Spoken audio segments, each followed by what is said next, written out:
أعوذ بالله من الشيطان الرجيم. بسم الله الرحمن الرحيم. إن الحمد لله نحمده ونستعينه ونستهديه ونستغفره ونتوب إليه، ونعوذ بالله تعالى من شرور أنفسنا ومن سيئات أعمالنا، فإنه من يهده الله فهو المهتد، ومن يضلل فلن تجد له وليا مرشدا، وأشهد أن لا إله إلا الله وأن محمدا عبده ورسوله. عباد الله، أوصيكم كما أوصي نفسي بتقوى الله عز وجل، فقد فاز المتقون. Ndugu zangu katika iman, sifa zote zimwendee Allah subhanahu wa ta'ala, ambaye kwamba kwa neema zake na uwezo wake yote mazuri yanapata kutimia. Tunamshukuru Allah subhanahu wa ta'ala kwa fursa nyingine ambayo kwamba ametupa, fursa ya kuiona mwezi mtukufu wa Ramadhan. Kuna wengi ambao kwamba tulikuwa pamoja nao miaka zilizopita, hata jana tu mwaka uliopita, lakini Mwenyezi Mungu subhanahu wa ta'ala kwa hikma yake na uwezo wake, na kwa kuwa faalu lima yurid, anafanya yale ambayo kwamba anataka, wala haulizwi kwa nini kamchukua huyu, kwa nini kambakisha huyu, kwa nini huyu yuko vipi na kwa nini yule yuko vile. Yeye Mwenyezi Mungu subhanahu wa ta'ala kwa hizi hikima zote akaamua kunibakisha mimi na wewe, ili tupate Ramadhani kama hii, fursa nyingine ya kujikaribisha kwa Allah subhanahu wa ta'ala na kuzisuluhisha nafsi zetu na kujikaribisha zaidi kwa Allah subhanahu wa ta'ala kwa amalu salih. Ndugu zangu katika iman, leo insha Allah tutaangalia moja wapo katika aya za Allah subhanahu wa ta'ala, aya fupi mno ambao kwamba ni munasaba zaidi katika mwezi kama huu. Anasema Allah subhanahu wa ta'ala, wa qala rabbukum ud'uni astajib lakum, wa qala rabbukum ud'uni astajib lakum. Na Mola wetu amesema Mola wenyu ud'uni, naam, niombeni, astajib lakum, nitakuwa ni mwenye kuwajibu. Hii aya iko katika suratu Ghafir, aya nambari 60 katika suratu Ghafir. Aya yenyewe imebeba mambo mawili, kuna amr na vile vile kuna promise, yani ahadi kutoka kwa Allah subhanahu wa ta'ala. Anatoa amri jambo fulani lifanyike, kisha vile vile anatoa promise na ahadi kuwa yoyote ambaye kwamba atafanya jambo hili atapata kitu kama kitu fulani. Ama amri, anaposema Allah subhanahu wa ta'ala ud'uni, niombeni, hii inaondoa yoyote ambaye kwamba anaombwa asipokuwa Allah subhanahu wa ta'ala, wala ambao kwamba wanaendewa ili mambo yetu yatimie asiyekuwa Allah subhanahu wa ta'ala, aidha ni wa kibinadamu ama wa kimajini ama wowote ambayo kwamba ni katika wachawi wa sahara wa ma ila dhalik. Allah anasema la, mimi ndiye ambaye kwamba anafaa dua, ud'uni. Kisha mwisho anasema astajib lakum. Hii ni promise, ahadi, na ahadi za Allah subhanahu wa ta'ala siku zote zinakuwa ni zenye kutimia, wala haijapata kuwa Allah subhanahu wa ta'ala siku yoyote hajapata kutimiza ahadi ambazo kwamba anaweka. Astajib lakum, nitakuwa ni mwenye kuwajibu. Yani kila unapomwomba Allah, kila unapomrejea Allah, kila unapomkabili Allah kwa dua, Allah subhanahu wa ta'ala ako tayari, yuridu an yastajib, ako tayari kabisa kukujibu katika ile dua ambayo kwamba unaomba. Ndugu zangu, dua ni katika ibada. Dua vile vile ni ibada, kama ilivyopokewa kwa Mtume sallallahu alayhi wasallam katika hadithi ya Nu'man ibn Bashir, inna ad-du'a huwa al-ibada. Anasema sallallahu alayhi wasallam kuwa dua ni miongoni mwa ni ibada. Thumma qaraa, kisha aliposema haya Mtume sallallahu alayhi wasallam akaisoma hii aya, ud'uni astajib lakum, niombeni nifanyeni dua kwangu mie, astajib lakum, innal ladhina yastakbiruna an ibadati sayadkhuluna jahannama dakhirin. Ama wala ambao kwamba wanafanya kibri katika kuniomba, hawataki kuniomba, yani wanafanya kibri, wanatakabbar, anasema Allah subhanahu wa ta'ala wataingia jahannam huku wamedhalilika. Na katika Sunan Ibn Majah, hadithi ya Abu Huraira radhiyallahu anhu, Mtume sallallahu alayhi wasallam anasema, man lam yas'alillah yaghdhabu alayhi, yoyote ambaye kwamba hamuombi Allah subhanahu wa ta'ala katika dua, wewe umejiweka, yani hakuna wakati unainua mkono wako kumuomba Allah, yani unaona kana kwamba umejitosheleza, Mtume sallallahu alayhi wasallam mtu kama huyu Allah anamkasirikia. Wa inda Bukhari, man la yad'u Allah ghadiba alayhi, yoyote ambaye kwamba hamuombi Allah subhanahu wa ta'ala Allah umkasirikia. Yani umshangaa, huyu kuna yeyote ambaye kwamba anamtaka msaada isipokuwa mimi? Nani ambaye kwamba anamtatulia mambo yake? Yani anatarajia vipi mambo yake yatatulike kama anirudii na kuniomba mimi kama Mola wake azza wa jalla. Na Mtume sallallahu alayhi wasallam akituhimiza na akitutaka na akituhimiza kumuomba Allah subhanahu wa ta'ala, anasema salullaha min fadlihi fa inna Allaha yuhibbu an yus'al. Muombeni Allah subhanahu wa ta'ala kwa dua, kumuomba katika zile fadhila zake, yale mazuri ambayo kwamba Allah subhanahu wa ta'ala ako nayo, mumuombeni katika fadhila zake. Fa inna Allaha yuhibbu an yus'al, kwa kuwa Allah subhanahu wa ta'ala anapenda mja anapomuomba, anapenda anapoombwa subhanahu wa ta'ala. Ni direct opposite na sisi binadamu. Sisi ukituomba leo, kesho kutwa, tunakuchoka. Hata saa zingine tunakuambia kabisa, boss, tosha sasa, tosha, kafa, juzi jana nimefanya nikakusaidia, tena leo umerudi. Tunachoka, tunakuwa na ile fatigue. Lakini Allah subhanahu wa ta'ala, the more you ask, the more he feels happy, the more he loves you. Pindi unapomuomba, kila mara unapomuomba, unapomtarajia na kumtegemea na kumpelekea maombi yako, ndivyo kadri Allah subhanahu wa ta'ala anakupenda. Na inatosha kuwa ni funzo kubwa katika amri ya dua unapowatazama anbiyaullahi alayhimussalam, jinsi walivyoiweka kipaumbele dua. Ibrahim alayhi salam, wakati ameishi miaka ya kuishi, amejaribu licha ya kujaribu kupata angaa mtoto mmoja ambaye kwamba ataibeba legacy yake, jina yake, ambao kwamba atakuwa na yeye na kizazi. Lakini akiishi miaka hakuweza kupata. Alijua kuwa yule ambaye kwamba can do this thing is Allah subhanahu wa ta'ala. Anarudia Allah subhanahu wa ta'ala, anamwambia rabbi habli minas salihin, ewe Allah subhanahu wa ta'ala, nipe sio kizazi tu, bali minas salihin, katika wale ambao kwamba ni wacha Mungu. Rabbi habli minas salihin, anajua kuwa ni Allah subhanahu wa ta'ala ndiye musabbib.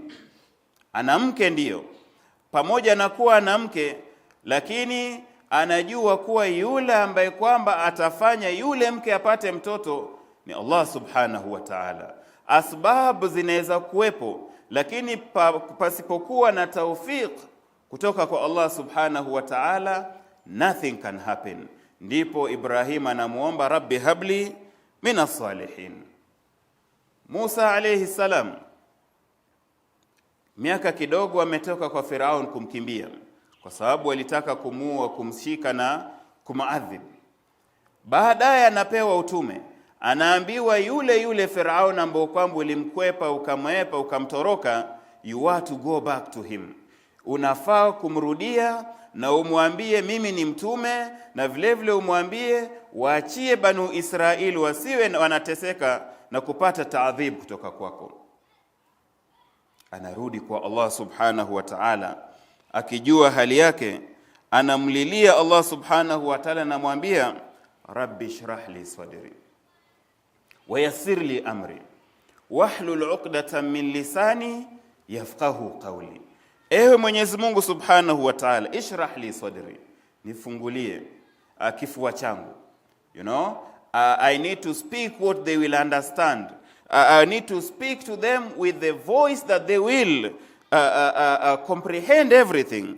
Rabbi shrah li sadri wa yassir li amri. Hii amri ya kurudi kwa Firaun, pamoja na kuwa yeye ni jabbar, pamoja na kuwa yeye ni mutakabbir, pamoja na kuwa yeye amejiita uungu, hii jambo si rahisi, basi ni yassir li amri, nifanyie kuwa wepesi. Wahlul 'uqdatan min lisani yafqahu qawli. Yunus vile vile wakati akiwa katika dhulumatin thalath, giza tatu, giza ya usiku, giza ya bahari, giza ya kuwa katika tumbo la ule samaki ambao kwamba alimeza, vile vile alijua alladhi yastati'u an yunajjini min hadha alhal huwa Allah, yule ambaye kwamba anaweza kuninusuru, kuniokoa, kunitoa katika hali hii ni Allah subhanahu wa ta'ala peke yake. Akamrudia Allah subhanahu wa ta'ala kwa kumlilia kama ilivyoelezwa katika Qur'an, idh nada fi dhulumat an la ilaha illa anta subhanaka inni kuntu minadh-dhalimin. Yunus alipolia, alipoitana, aliponadi katika kiza zote tatu tulizozieleza, akasema la ilaha illa anta, hamna mola isipokuwa wewe Allah, subhanak, utukufu ni wako, inni kuntu minadh-dhalimin. Na baadaye akawa ni mwenye kunusuriwa katika yale ambayo kwamba alikuwepo ndani. Sayyidul Anbiya Muhammad sallallahu alayhi wasallam ametufunza mara nyingi, alikuwa anamuomba Mwenyezi Mungu subhanahu wa ta'ala fi sarra yad'u wa fi dharra yad'u, wakati wa matatizo anaomba na wakati wa raha vile vile anaomba. Mnamuona katika Badr, wakati majeshi yamekutana, anaona mimi nina jeshi ndogo na wale wana all the facilities, anamrudia Allah subhanahu wa ta'ala, anamuomba Allah subhanahu wa ta'ala, na Mwenyezi Mungu anampa nusra. Na pengine mtu anaweza sema kuwa mimi tabaan, nikiwa na matatizo, nikiwa na shida, nikiwa na jambo langu nataka litatuliwe, nafaa kumrudia Allah subhanahu wa ta'ala kwa kumuomba dua. Na if I have everything that I want, kwa nini nimrudie? Vile vile ukiwa nayo ndinafaa urudie Allah subhanahu wa ta'ala zaidi na umuombe zaidi, kwa sababu neema huwa na kawaida, saa zingine ubaki, saa zingine utoka. Umuombe Allah subhanahu wa ta'ala akuthibitishe katika hiyo neema, aibakishe hiyo neema. Uko na afya ni neema, muombe Allah subhanahu wa ta'ala akuzidishie hiyo afya na neema. Kuna neema ya Uislamu, neema hiyo muombe Allah subhanahu wa ta'ala akubakishe katika neema kama hiyo. Kuna wale ambao kwamba wameishi katika Uislamu, imebaki tu kidogo watoe roho, tumartadu an dinihim. Vile vile ukiwa katika neema, unafaa kumuomba Mwenyezi Mungu subhanahu wa ta'ala aithibitishe na aibakishe neema kama hiyo. Ndugu zangu katika imani, ukitizama ayat za Ramadhan, ayat zote ambazo kwamba zimekuja katika Ramadhani, silsila za zile aya, Allah subhanahu wa ta'ala kisha anatuambia kama waja wake, wa idha sa'alaka ibadi anni fa inni qaribun ujibu da'wata da'a idha da'ani. Waambie hawa Waislamu, waambie hawa ambao kwamba wamekuamini sallallahu alayhi wasallam, idha sa'alaka ibadi anni fa inni qarib, pindi mja wangu atakaponiomba basi mimi niko karibu mno, niko karibu mno. Ujibu da'wata da'a idha da'an, najibu dua ya mwenye kuomba anapoomba. Hii inatueleza na inamaanisha kuwa katika huu mwezi wa Ramadhani, pamoja kuwa unafunga, unafaa vile vile kuleta dua na kumwomba Mwenyezi Mungu Subhanahu wa Ta'ala kwa sana. Ndiyo maana hizi aya za dua zikaambatanishwa na aya za siyamu.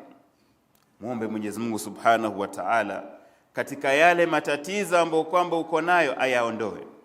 Muombe Subhanahu wa Ta'ala katika yale magonjwa ambayo kwamba yamekukumba kwa miaka, mgonjwa wako, let him Subhanahu wa Ta'ala give him shifa. Una mambo mengi, mengine watu wanayajua, mengine watu wengine hawayajui. Yote mkabili Allah Subhanahu wa Ta'ala, yawasilishe kwa Allah Subhanahu wa Ta'ala. Ujibu da'wata da'a idha da'an, anajibu dua ya mwenye kuomba pindi ambapo kwamba anakuwa ni mwenye kuomba. Ikhwatal iman, ndugu katika iman, dua kama ibada zingine vile vile iko na sharti zake na iko na adabu zake, na tungependa tueleze baadhi ya hizi adabu ili watu wanapomkabili Allah Subhanahu wa Ta'ala huku wakiomba wawe at least wamefuata hizi turukat, na wawe na higher or higher possibility or chances of their du'as being accepted by Allah Subhanahu wa Ta'ala. Moja ni mwenye kuomba dua aanze dua yake kwa kumshukuru Allah Subhanahu wa Ta'ala, kisha wathanau alayhi, kisha msifu Allah Subhanahu wa Ta'ala, wassalatu wassalamu ala nabii sallallahu alayhi wasallam, kisha mswalie mtume sallallahu alayhi wasallam, alafu baadaye ndio asome ile dua ambayo kwamba anataka kusoma. Mshukuru Allah, amsifu Allah, amswalie mtume sallallahu alayhi wasallam, na kisha baadaye aombe chochote ambacho kwamba anataka kuomba. Fudhala ibn Ubaid anasimulia, anasema anna nabiy sallallahu alayhi wasallam sami'a rajulan yad'u fi salatihi falam yusalli ala nabiy sallallahu alayhi wasallam. Mtume sallallahu alayhi wasallam alisikia mja akiomba, mara alimsikia mtu akiomba, aliingia tu pale akaanza kuomba, akaomba kila ambacho kwamba anaomba, hakumshukuru Allah, hakumhimidi Allah na hakumsalia mtume sallallahu alayhi wasallam. Mtume sallallahu alayhi wasallam akasema, ajila hadha, huyu bwana kafanya haraka mno, huyu bwana katika kuleta kwake dua kafanya haraka mno, haingekuwa hivi. Kisha akamuita ule jamaa, akamwambia idha salla ahadukum falyabda bitahmid, omba dua mmoja wenyu, let him start, wacha aanze kwa kumsifu ama kwa kumshukuru Allah Subhanahu wa Ta'ala, wa thanaa alayhi, na kisha amsifu katika zile sifa zake ambazo kwamba al-Khaliq, al-Bari, al-Qadir ala kulli shay, Tawwabur Rahim, amsifu Allah Subhanahu wa Ta'ala. Thumma liyusalli ala nabii sallallahu alayhi wasallam, kisha amswalie mtume sallallahu alayhi wasallam. Thumma liyad'u ba'da bima ashaa, kisha baada ya kuleta haya yote amuombe Allah subhanahu wa ta'ala kwa yoyote ambayo kwamba ama kwa chochote ambacho kwamba anataka. This is the way. Unabembeleza mwanzo, unasifu mwanzo, kisha you hit your dua. Na mko na mfano nzuri katika suratul Fatiha. Tizama silsila za ayat zilivyoendelea. Alhamdulillahi rabbil alamin, Allah kasifiwa pale. Ar-Rahmani, ameshukuriwa pale. Ar-Rahmanir Rahim kasifiwa. Maliki yaumiddin kasifiwa. Iyyaka na'budu wa iyyaka nasta'in, kapelekewa ibada na kuonyeshwa kuwa yeye peke yake ndiye anakusudiwa. Then the dua comes, ihdina siratal mustaqim, tuongoze njia iliyonyoka. Unabembeleza kwanza, hauendi direct. Hilo la kwanza. Ya pili, al-khushu', ni kuwa na khushu' wakati wa dua, wa hudhurul qalb, na moyo wako uwe pale ambapo kwamba unaomba, yani you are present whenever you are asking.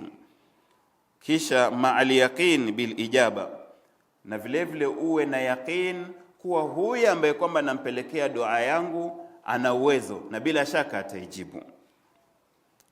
Allah anasema innahum kanu yusari'una fil khairat, akieleza watu wazuri anasema walikuwa wakishindana katika khairi. Wayad'una raghaban wa rahba, na wakituomba wakiwa na matarajio, raghaban, wakiwa na matarajio na mazuri ambayo kwamba tuko nayo, wa rahaban, na wakiogopa yale ambayo kwamba tuko nayo katika adhabu. Moyo wako inafaa kuwa kule wakati unaomba. Be present then when you are asking. Wengine ashaomba sasa hivi, ukimuuliza umeomba nini hajui. Yani ako sokoni na dua anapata, anapandisha. Ako akili iko kwingine na dua anapandisha. Sivyo. Be present, khushu', uwe hadhir sehemu ile na akili yako na nafsi yako wakati una present dua zako kwa Allah subhanahu wa ta'ala. Ama yaqin, ama yaqini katika dua, uwe na dhana nzuri katika kwa Allah subhanahu wa ta'ala. Udhanie, uwe na dhana nzuri kuwa Allah bila shaka atajibu dua kama hii. Hadithi ya Abu Huraira, Mtume sallallahu alayhi wasallam anasema, ud'u Allah wa antum muqinuna bil ijaba, muombeni Mwenyezi Mungu subhanahu wa ta'ala huku mkiwa na yaqeen kuwa Allah atajibu. Of course, everything, gani ngumu kwa Allah subhanahu wa ta'ala? Qadir ala kulli shay.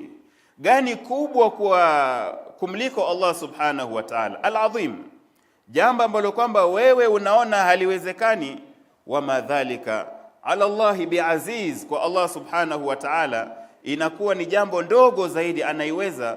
Na kwake anapotaka kitu ni kun fayakun, hakuna lililo gumu kwa Allah subhanahu wa ta'ala. Kisha anasema, wa'lamu anna Allah la yastajibu du'a min qalbin ghafilin lahin, jueni kuwa Mwenyezi Mungu subhanahu wa ta'ala hajibu dua ambayo kwamba inatoka kwa moyo ambaye kwamba ghafil, haiko pale kwenye dua, ako sokoni na anautia dua. Lahin ambayo kwamba ni lahin, yani ambaye kwamba ni absent and like unafanya mzaha tu, joking. No, be present, kuwa pale hadhir wa anta tad'u Allah subhanahu wa ta'ala. Vile vile katika adabu za dua ni istiqbali al-qibla, na kuinua mkono juu kama alivyosema Mtume sallallahu alayhi wasallam akiongea kuhusu kuinua mkono, inna rabbakum hayyun satir yastahi min abdihi idha rafa yadayhi ilayhi an yaruddahuma sifra. Hakika Mwenyezi Mungu subhanahu wa ta'ala ni hayyun satir, ni mwenye haya na anasitiri yote ambayo kama tunafanya. Anasema yastahi min abdihi, anaona haya kwa mja wake anapoinua mkono yake kumuomba juu kisha ayarudishe pasi na ile dua ambayo kwamba ameiomba kuwa ni yenye kukubaliwa. Ibadallah, aqulu ma tasma'un, astaghfirullah yaghfir lakum. الحمد لله أحد الصمد. الحمد لله حمدا حمدا وأشكروه شكرا شكرا وأقدم له فضلا فضلا. وهو الكريم الوهاب هازم الأحزاب ومنشئ السحاب وخالق الناس من تراب. ثم أصلي وأسلم على أشرف الأنبياء والمرسلين محمد صلى الله عليه وعلى آله ومن تبعهم بإحسان إلى يوم الدين. Ndugu zangu katika imani, katika vile vile adabu ambazo kwamba ama etiquette ambazo kwamba zinakuja na dua ni adamul istijal. Mtu anapoomba Allah subhanahu wa ta'ala kwa jambo lolote, iwe lake ama la mwenzake, asiwe na haraka kwa jambo kama lile, awe na subra. Yours is to present the dua, then leave it to Allah. Ataijibu wakati ambao kwamba anaona ni munasib. Haufai kuwa na istijal, kama anavyosema Mtume sallallahu alayhi wasallam, yustajabu li ahadikum ma lam yuajjil. Mmoja wenyu anapata kujibiwa dua yake anapokuwa hafanyi haraka katika dua kama ile. Yaqulu da'awtu falam yustajab li falam yastajib li, wakati anakwenda kwa kusema, pamoja na kukosa kwake subra, kukosa kwake yani kuhimili, aseme nimeomba nikaomba tena na tena, lakini it was not answered, haikuwa ni yenye kujibiwa. Hafai mtu kukata tamaa na kuwa na haraka sana kwa dua yake. Be patient, kuwa na subra, kuwa na subra.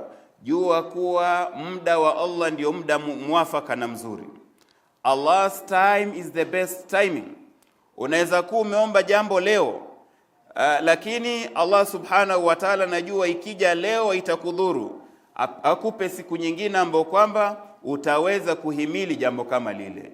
Allah's timing is always the best timing.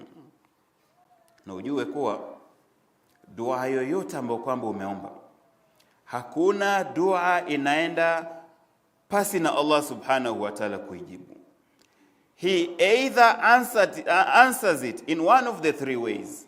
Allah subhanahu wa ta'ala huijibu kwa njia moja wepo katika njia hizi tatu. Either anakupa jambo kama hilo on the spot.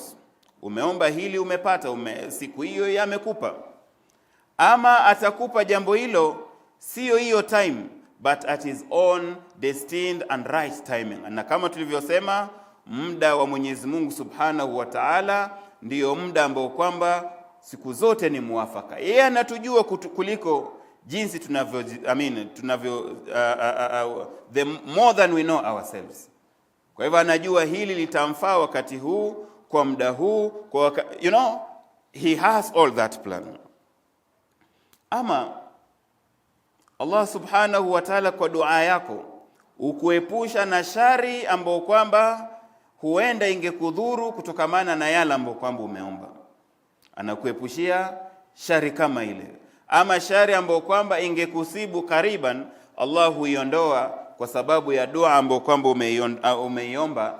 Ama lastly, Allah kuwekea dua kama hiyo akujibu thawaban wa jazaan yawm al-akhirah wal akhiratu khairun wa abqa. Ama akhira ni bora zaidi na ambao kwamba ni yenye kubaki. Brothers, maybe ile afya, ile neema ambayo kwamba uko nayo sasa, chochote ambacho kwamba uko nayo sasa, maybe ni dua ambayo kwamba uliomba zile miaka zilizopita, ndio unaipata neema yake katika wakati kama huu. Allah ameakhirisha mpaka wakati kama huu. Na sote tunaamini hakuna ambaye kwamba ana fadhila kuliko Mtume sallallahu alayhi wasallam. Hakuna mbora ambaye kwamba amewahi kutembea katika hii ardhi kuliko Mtume sallallahu alayhi wasallam.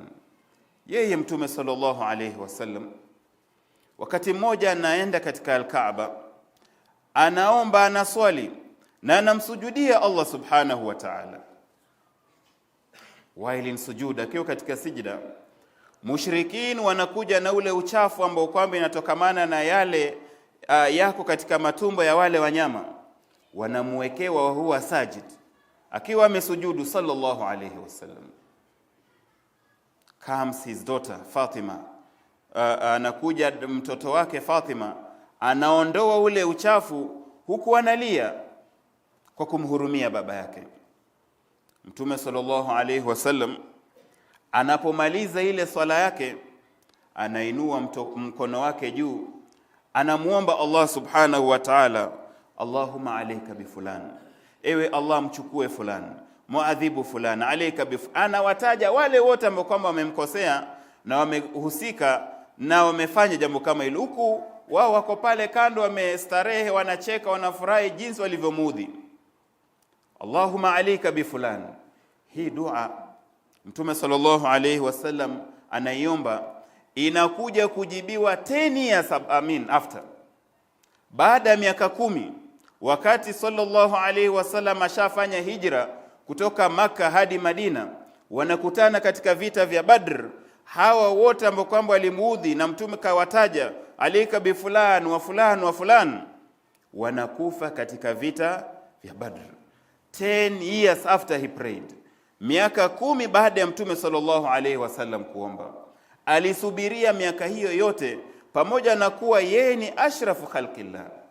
Wewe na mimi ambao kwamba nakulu taam wa namshi fil aswaq, yani tunakuwa na kukosa subra na dua yetu kwa Allah subhanahu wa ta'ala, sisi ni mimbabi aula kusubiri na Allah subhanahu wa ta'ala atakuwa ni mwenye kutujibu dua ambazo kwamba tunaomba.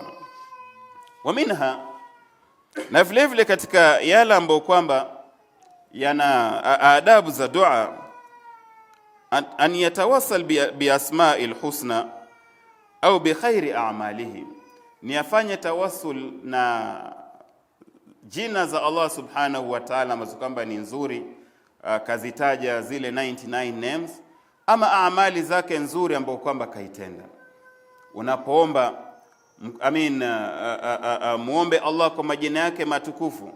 Unataka riziki ya Razzaq, unataka hikma ya Hakim, unataka ilmu ya Alim, unataka nguvu ya Qawi, unataka kudra ya Qadir ala kulli shay. Tumia hizi majina kuyatanguliza wakati wa dua zako. Walillahi alasmaul husna fad'uhu biha. Na Mwenyezi Mungu subhanahu wa ta'ala anasema yeye Allah ana majina mazuri, muombeeni Allah subhanahu wa ta'ala kwa majina kama haya. Na vile vile kupitia a'malu salih, ile hadithi ya wale watu watatu ambao kwamba walikuwa mapangoni ni hai katika akili ya kila mmoja wetu. Waliomba kwa amali zao salih na Mwenyezi Mungu subhanahu wa ta'ala akawaondolea ma kanu alayhi, yale ambayo kwamba yaliwasibu katika pango kama ile. Mambo ni mengi ya kueleza katika kuhusu dua, lakini kwa sababu ya muda tunaomba tukomee hapa, ili tunawahusia sote katika mwezi huu, usikubali kabisa, usikubali siku ishe pasi na wewe kukadimisha maombi yako kwa Allah subhanahu wa ta'ala. Usikubali siku ishe bila wewe kumuomba Allah subhanahu wa ta'ala chochote, hata kama ni moja, mbili. You have a lot of issues ambao kwamba yule ambaye kwamba naweza kuitatua ni Allah subhanahu wa ta'ala. Ud'uni astajib lakum, muombeni Allah subhanahu wa ta'ala atakuwa ni mwenye kuwajibu. Ibadallah, sallu ala nabiyikum kama amarakumullah. اللهم صل على محمد وعلى آل محمد كما صليت على إبراهيم وعلى آل إبراهيم إنك حميد مجيد، وبارك على محمد وعلى آل محمد كما باركت على إبراهيم وعلى آل إبراهيم إنك حميد مجيد. وارض اللهم عن الخلفاء الأربعة أبي بكر وعمر وعثمان وعلي وعن سائر الصحابة أجمعين. اللهم أعز الإسلام والمسلمين، اللهم أعز الإسلام والمسلمين وأذل الشرك والمشركين ودمر أعداءك أعداء الدين. اللهم إنا نسألك الجنة وما قرب إليها من قول وعمل، ونعوذ بك اللهم من النار وما قرب إليها من قول وعمل. اللهم أعط نفوسنا تقواها، اللهم أعط نفوسنا تقواها، اللهم أعط نفوسنا تقواها وزكها أنت خير من زكاها، أنت وليها ومولاها. ربنا آتنا في الدنيا حسنة وفي الآخرة حسنة وقنا عذاب النار. عباد الله قوموا إلى صلاتكم يرحمكم الله وأقيموا الصلاة.